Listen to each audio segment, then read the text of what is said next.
Good afternoon, and welcome to WCTV Sports, a show called Off the Court. I'm Paul Gagel, your host, and along for the ride each and every week is head coach, varsity Viking coach, Kevin Brogioli.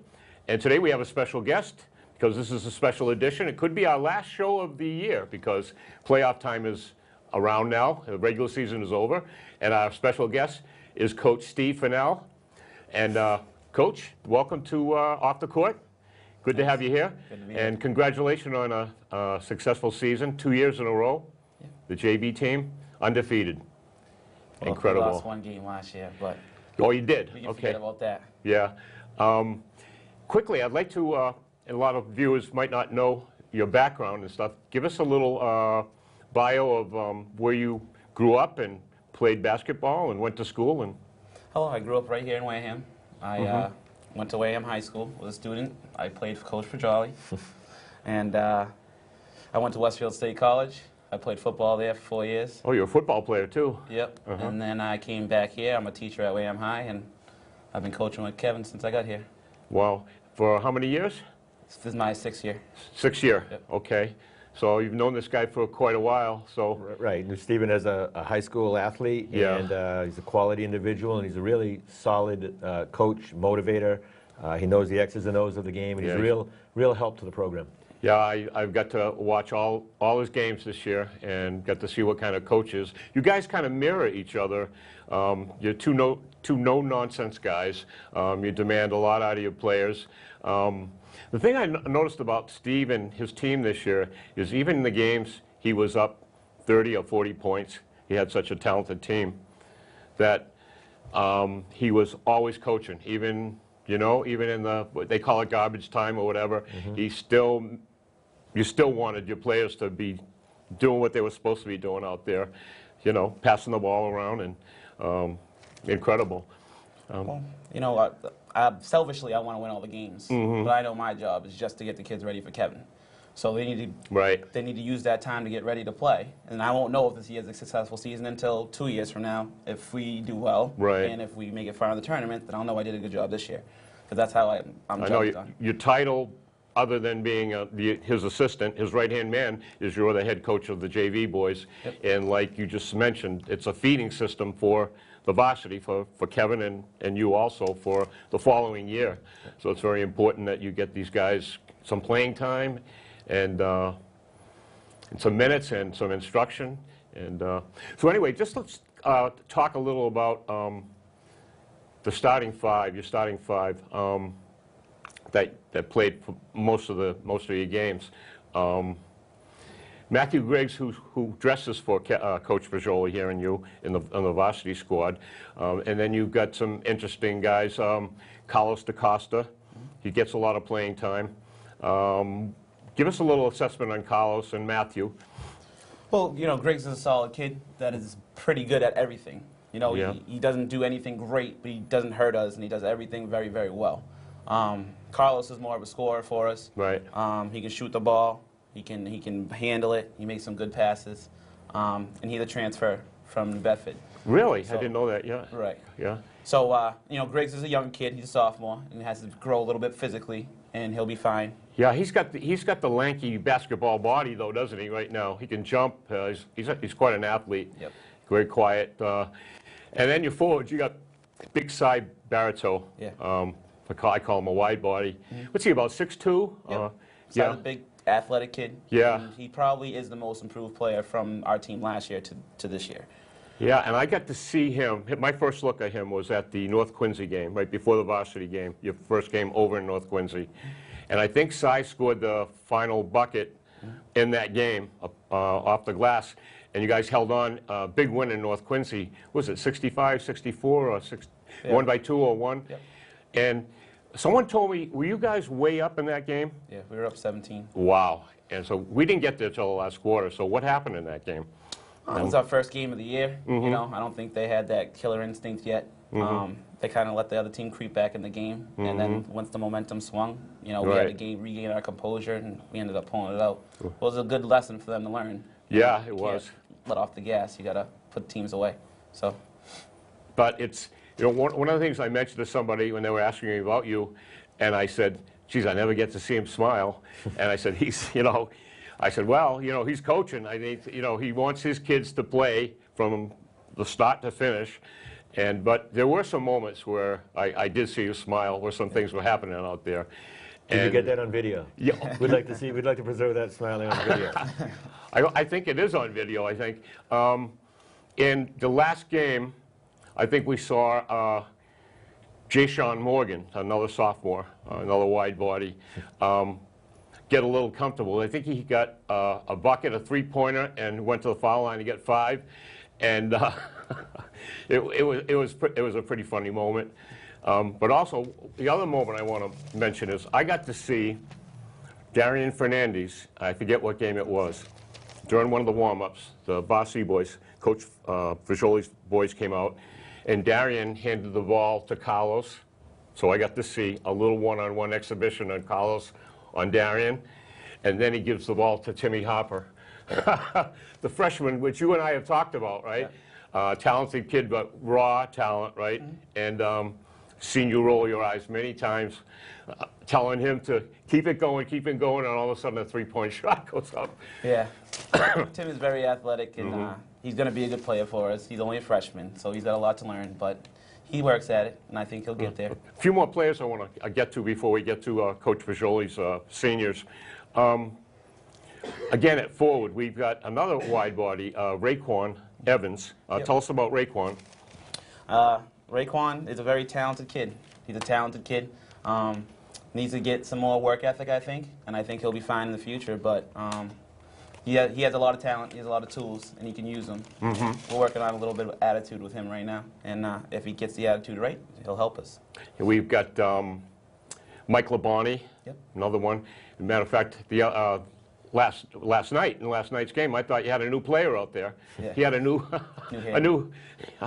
new hairdo. Yeah. It was funny. I was talking to his dad, but Mike Labonte, Andy White. Mm-hmm. Andy White's a good player. Mm-hmm. Hustles.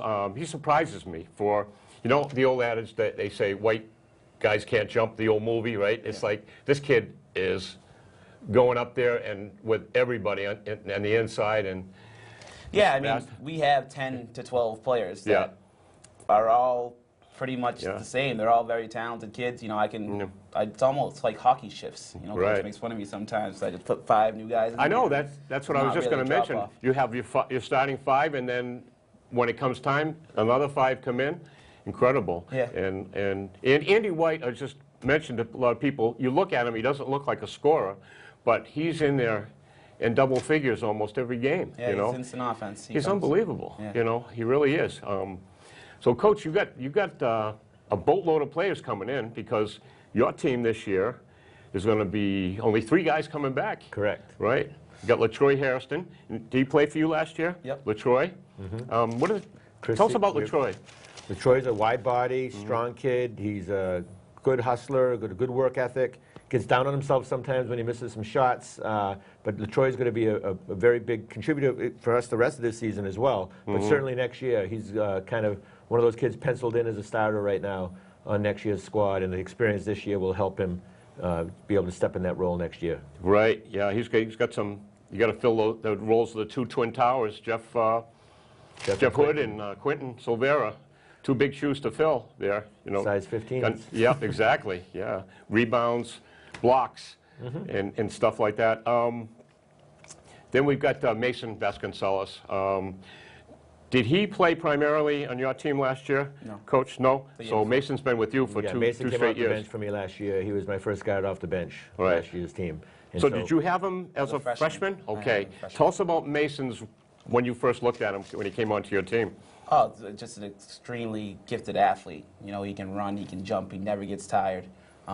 He's developed a jump shot to go along with that. Yes, he sure has. And that's, primarily what he's worked on with Kevin, is the jump shot has just became much, much better from his freshman year. But he is just a gifted kid. He's a smart kid. He takes honors classes.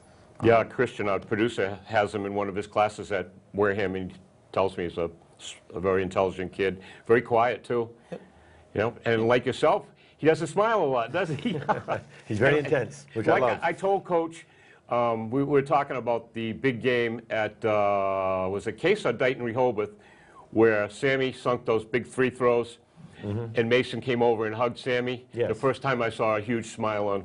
And what was that for? Because Mason missed 2 free throws right before. I don't know, he got bailed out a little bit. But no, it's actually the team pulling for each other. Exactly. Ultimately So and that was good to see, because I said, is this kid just too intense? Or I'd like to see him let it out a little, because he plays so hard. He does. He is intense, but that's what makes him the kind of player he is as well. And he's a great competitor. And he's going to be filling some big shoes, isn't he, next year? Yeah. He's going to be the man. Darian's gone. I mean, I don't want to say like the season's all shot now, but I mean, Darian. Yeah, you said this is going to be the last show. I know. We're going 3 more weeks. Okay, well, you guys are going to be busy coaching, scouting and stuff, so just in case this is our last chance to get together. All right. That's all. But one more of your players on the JV squad I wanted to mention, Dana Gomes. Yep. Tell us about Dana. Dana's a great shooter, you know, and sometimes he loses his way and wants to do other things, but when he just shoots the ball, I think he can help us. And I think that's the way he's going to help Kevin next year, is shooting the ball. He's going to be a little zone buster, you know, that gets his feet set and gets his shots going. And once he hits a couple, and he's another kid that works hard all the time. You never have to talk to him. Another kid that's in all honors classes. And he does a nice job for us. Another talented sophomore, Dion Bell. Yeah. Dion, you got a bunch of left-handed southpaws here. It's like you got Jay Sean and Dion Bell and Derek D-Rock, they call him, Derek Guerriere, right? So it's unusual to see so many left-handed shooters, Coach. It's nice, though. You like that, huh? I think it's an advantage, actually, because most teams aren't used to seeing lefties. Yeah, Dion looks like he can shoot the ball. He's got to work on his shot a little more, but when he's hitting them, you know, smooth. And, Dion's one of the guys that are going to dress for the tournament, too. So he'll be practicing for another 3 weeks. Which will be good for him. And is that, when you do that, bring those kids in, is that so they can go at each other and get some work there? Yeah, I mean, you want what we think our players are going to help contribute to the varsity next year, to give them another, hopefully, 2 to 3 weeks of practice, build up their confidence, see what it's like to go on a tourney run, and want to build that momentum so that next year they want to have the same experience on their own. So who are we missing here? We got Big Tim Riley, a junior, Timmy, and I guess that about covers. Oh, Zabe Foji. Yeah. So tell us about those 2 guys. Tim Riley, he's helped out. Big man underneath. Yep. Not Tim's too a big fast. body, you know, that's come a long way since he was a freshman. Really? You know, so you've known him since freshman year, right? Yep, I've known him, and I've coached him the last 2 years, and he has got extremely better. He's got much better than he was when he started, and that's nice to see as a coach. I know he wants to play basketball. You can see that there. He's another kid. He's all classes, business. Yep. Another kid in honors classes, does a good job off the court, and it was a good leader for these young kids to see. You know, this is how you practice. This is how you do things. Good. That's good to see. You know, he didn't get all the much playing time he probably wanted, but with a talented team like this, I know you guys got a boatload of talent there. So. Derek Guerriere, they call him D-Rock, and I saw him take out the guns in the New Bedford game. Yeah. He hit a 3-pointer, and you know, it's like, but the kids are having fun. He's a fun kid. He's a fun kid. He works hard. He works extremely hard. Again, the tough thing about this group is there's going to probably be 8 of them that make the varsity next year, and then there's going to be some of them that don't. Right. So this offseason is going to be a big offseason for them, and they've got to do what they need to do to make their bodies in shape and get themselves ready to play. Because it's going to be competitive. It's going to be different, but it's going to be competitive. So I think we got everybody covered here, but Coach Yeager's freshman team, Coach Yeager's freshman team, had some talented kids too. I think he lost 2 games this year, but they were rolling undefeated there for a while until they got upset at home. They got a talented freshman, Jameel Martin. You guys dressed for the JVs in a game, so I got to see a little of him. But actually, I did watch him in the freshman, but I didn't know who he was until I saw his number on the JV team. But tell us about Jameel. Oh, Jameel is extremely athletic. He blocks a lot of shots. He can run the floor. You know, he's a good post for them, and he'll be a good player for us next year. I know you guys are blessed because you guys have got a bunch of guards coming in to weed out as the the point guard. You know, Mason's going to be the man, and somebody's going to back up Mason. So you got a nice little group there to you know, we to have work on. We have some pieces to work with. Yeah. And, it'll be how we put them In together. competition too, right? Yeah. I mean, they compete for the job, right? And Correct. There'll be a lot of competition for those positions yeah, next year. be fun to talk about this next year. Hopefully, maybe the first off-the-court show next year, we'll have you guys in before the regular season starts. That should be fun. Sure. But Coach Brogioli, I want to talk about the seniors that this is going to be their last season in Wareham varsity uniform. There was a great story in the Standard Times a week or so ago. I think I know what story I'm going to get, right? Yeah. Why don't you tell us about two of the seniors, and that would be Cody Stammer and Charlie Transfalia. And tell us about those guys. Sure. I mean, and the article in the paper was about the role of players, especially seniors that might not get the same amount of playing time, and how do they help contribute to a team. And it is a tough position to be in, to be a senior on a team. They both came off successful football seasons. Yeah, they're both athletes on a football all-stars in team, football, and they're good athletes. Charles went to track last year. He didn't go out for the basketball team last year, so that sort of hurt a little bit in terms of experience. Cody's been with the program for 4 years, but what Cody is he's got 2 6'6" kids in front of him. I know. It's tough that way. So I appreciate the fact that they work hard in practice, they stay positive with their teammates, and they contribute to the overall fabric of the team in an important way. I know. And the story I think that the reporter had you talking about was, I don't know, it was the Dighton overtime game or the first case game where you went down the bench congratulating everybody, and you turned around and Charlie yelled out, "What about me coaching my?" Oh, that was after actually the first New Bedford Vote game. Yeah, And yeah. I told players, hey, big shots, this and that. And Charles says, hey, I was good for 7 emotional points on the bench today. So I thought that was funny. What a great article. That was really nice to see that. You know. It was. And the other seniors we're not going to be seeing next year. Of course, Darian, what a career, 4 years, all-time Wareham scorer. Darian probably has more wins than any other varsity athlete in Wareham history, which is not a coincidence. He's going to be the all-time leading scorer for the boys. He's been a Boston Globe and Boston Herald All-Scholastic, New Bedford Standard Times Player of the Year, and I'm getting depressed thinking about him leaving because we've been spoiled with him for 4 years. He does some amazing things on the court. You kind of take him for granted, don't you? Going into a game when you're preparing, say Darian's going to do this, and the rest of the team's going to get into their roles, and you know, and then you know he's going to do what he sets out to do. He sets out to do. He does a lot. We expect a lot of him, and he delivers. Yeah. And you know one of his attributes, and you and I talked about his demeanor, his attitude, his body language and stuff, and to me, he sure stepped up big this year. Absolutely. Would you agree? Oh, he grew up. And we saw him at times this year, right, Coach Faniel? And where he was going at somebody one-on-one, and it was getting pretty physical, and he could have let loose and got a tee, and he just stepped and walked away, and I thought that was great for the team, and him doing that, you know, it was so large, and his passing ability. I think, would you agree that that's his biggest attribute that a lot of people don't recognize? The way he can pass the ball. If Darian wanted to, he could score 40 points a game. Yeah. He's averaging 22 a game, but he gets his other teammates involved because he knows that's going to help the team in the long run. And he has it in his mind. He's got a plan in his head. He sees things 2 or 3 passes ahead of time, how he's going to set up his teammates. And they need to be ready, and they know that. Oh, and there's times where it's like a couple of times a ball came to Quentin, and I thought Quentin was like shocked. He thought Darian was going to fire up the shot, but Darian saw him. Amazing. No, he's got great vision, great passing, great court sense. He's a gifted, special player. And what a nice blend Mason and him had this year. Wouldn't you agree? I mean, absolutely. They look for each other. They kid with each other all the time in practice.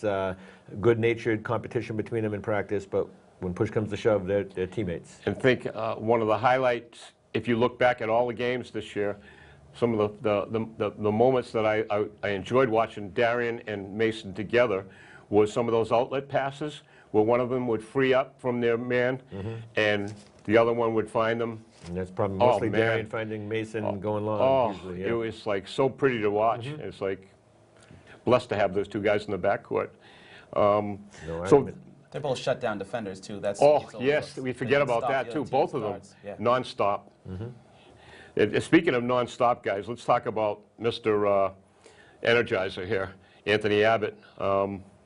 Man. Anthony didn't play football. He didn't come out for the team last year either. Wow.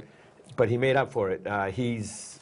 He's a tough kid. He's physical. We can put him on the team's best offensive player, and it could be a center, it could be a forward, it could be a guard. And he has the ability to cover all three of those types of players. Sure does. So he might not score a ton of points for us, but he creates an attitude for us. I think that's important that we need. Amazing. Yeah. Every time you insert him in the game, even if he's not starting, in the beginning of the year, you were starting Chris Siacci in that position, and every time Anthony came in the game, the intensity level, your defense was like. He's a physical, strong competitor.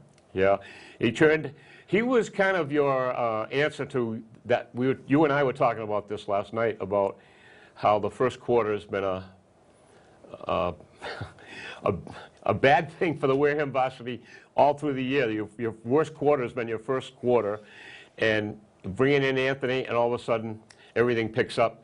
Your defense, and you were getting your offense came off your defense, right? And yes, that's been the case this year. We haven't run as many fast breaks as we like to run, but we're getting some points off transition on defense. And the other guy I wanted to talk about, another left-hander, Tyler Ferdinand. Yeah, Tyler came up big the last 2 weeks. He certainly has. He's answered the call. He got the shot, and he makes it. He actually was cut as a sophomore?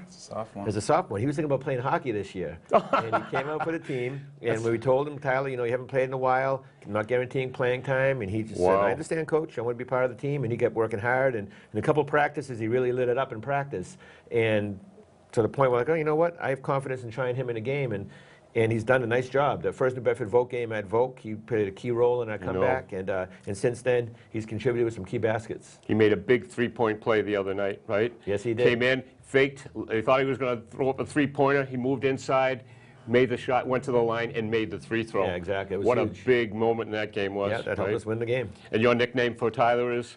The microwave. The microwave, instant offense. He's up fast. What a great nickname that is. And I guess we've covered all the seniors except for the two big twin towers, Quentin and Jeff. Yeah, and my son. Yeah. And your son, Sammy. We can't mention, Sammy, the three-point totals. I was looking at the three-point totals. Mason was leading all year long in the three-pointers in this South Coast Conference. Darian just surpassed him, I think, the other night. I think they ended up 55-54. Sammy's got 32, I think, unofficially on my chart. I'm going to wait till... Yeah, and I mean, considering the amount of minutes that he plays, he makes the most of his opportunities. And Sam's done a nice job for us this year. Sammy had two big games this week. He did. Two big games. Not only from the field as three-pointers when you needed to get that offense going again. Right. And Christian and I would call him the Iceman at the free throw line. He made some big free throws for you. He does seem to make them at the end of games, so all year long. That's a good thing. All year long. The overtime win in Dighton Rehoboth, the first game against Case, he went to the line for big free throws and made them. Yeah, so he's been a help to our team this year for sure. And I noticed when you guys set out your lineup, when it gets to be a 2 or 3 possession game, when the other coach is going to use up his fouls, you got Tyler and Sammy out there. Right. I want to have for the obvious reasons. Some free throw shooters out there, people that can handle the ball, and so yeah, we can go some offense, defense, and those kinds of situations at the end of games. Because the other coach is going to be looking to foul Mason and Darian, obviously. So they're going to think, oh, we're going to send these two guys to the line, and little do they know these guys are good free throw shooters, right? Big time. So anyway, the two twin towers are going to be. Correct, yeah, Quentin and Jeff. So, Quentin, been with the program for 4 years. He's another honors student. I know. As is Sam and Cody and Charles. They're all really good students, and that's something I'm proud of on this team this year as well. But Quentin has done a nice job for us this year. He's, I think volleyball is his #1 love. But, really? Yeah, he's a very good volleyball player. Is that season coming up? That's coming up in the spring. All right, okay. But Quentin's had a lot of experience, and he really helps us. He's a good kid, fun kid in practice. Teammates like him, and he's just a quality individual. And you can't coach 6'7" sometimes. I know. And Jeff Hood. And Jeff had a big week this week. He did. He's back in the fold again, which is great, and he's working hard. He had some big hoops for us last night in the game, the close sure game, did. going to the hole, and we're going to need that from him in the tournament. He played a great tournament last year as a junior, and if we're going to do anything this year, he's got to do the same thing for us. He came out a couple of times last night at the top of the key from his normal position back there, stole a couple of balls, and almost got another one. So is that a design play for him to come out? He's active. He's an athlete. Yep. We trust his instincts to, if he sees a pass that he thinks a lazy pass, he can go get it. We'd like him to go get it. And but Jeff's a good athlete, especially for his size. Yeah, I know he scored more points than last night's game against Case. He got 11, but I think, to me, I think that was one of his most complete games. I mean, doing everything out there, hustling. And some big rebounds as well. Yeah, big rebounds as well, too, right? So we've got all the seniors covered. So let's talk a little bit about the brackets, Coach. You got some information a little earlier about the South Sectional Tournament. Yeah, we find out today that we'll play the winner of Norwell-Foxborough. They play Monday night at Norwell. So they're playing for to get down to 16 teams in the field. There's preliminary games. And so we're the #1 seed, so we'll play the winner of that game, which will be the 16 seed. And we play them Wednesday night at Wareham High School at 7 o'clock. Okay. And if we're fortunate enough to get by the winner of that game, we will play Friday night at home against the winner of Case and Dayton Rehoboth. Yep. So I know you and Coach Faniel have been scouting during the year, too, once in a while. So out of these teams here, we've got Cardinal Spellman. Have you guys seen that team play?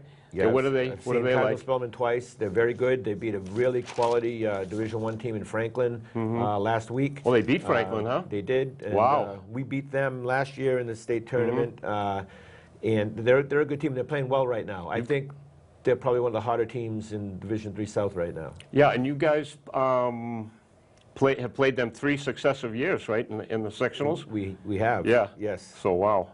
So they're going to be gunning for you guys if that happens, right? Absolutely.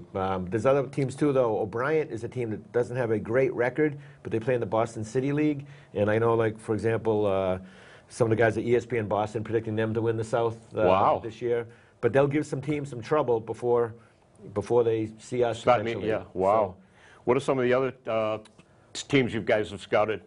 Coach, you went out to watch Norton, right? Yes. Yep. I've seen Norton. I think they're the 5 seed.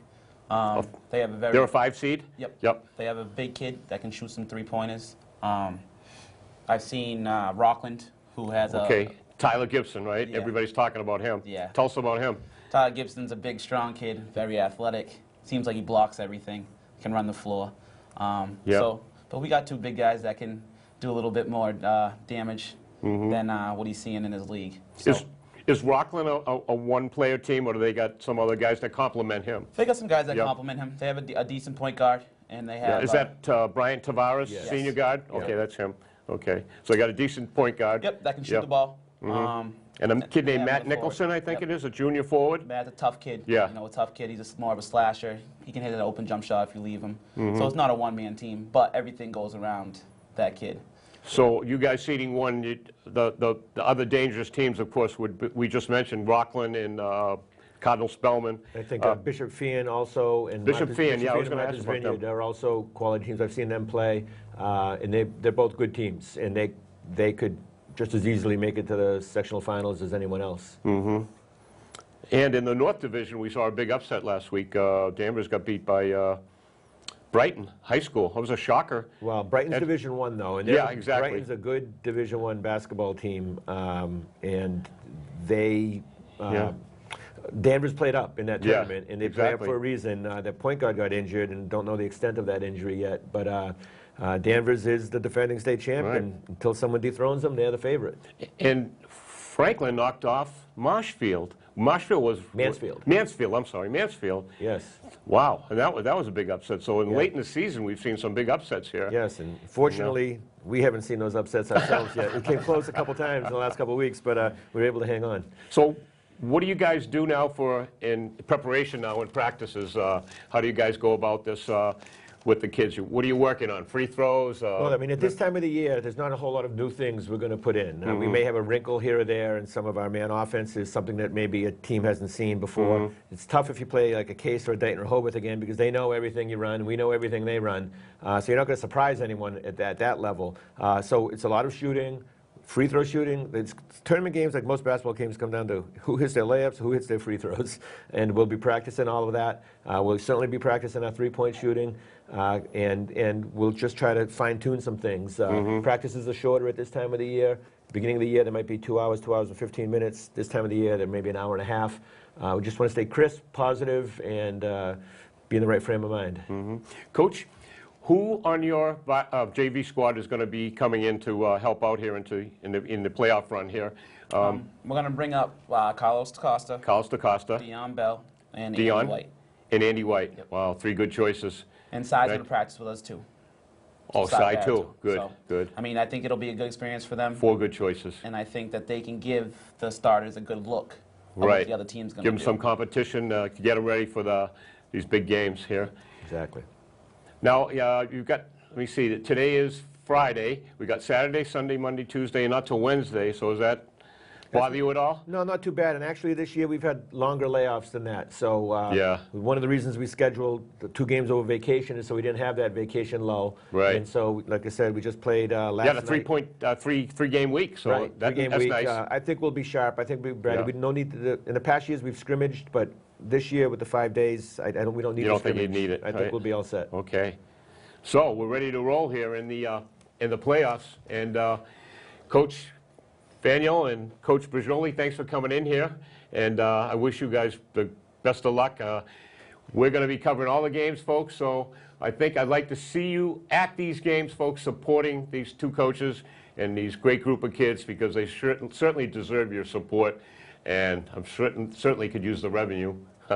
And the other thing, too, is the issue of the court. No Well, issue. No issue. No We're issue. going to be playing Okay. at home. So we'll see you there Wednesday night, right? Sounds Hopefully, good. We hope so. everybody. We'd like to have a big crowd there. Yeah, yes, we want a big crowd there. These guys deserve your support. We want you up on your feet, and there's some exciting players to watch. So, Coach and Coach, thank you. We'll see you again next year in this show, but we'll see you after the first game.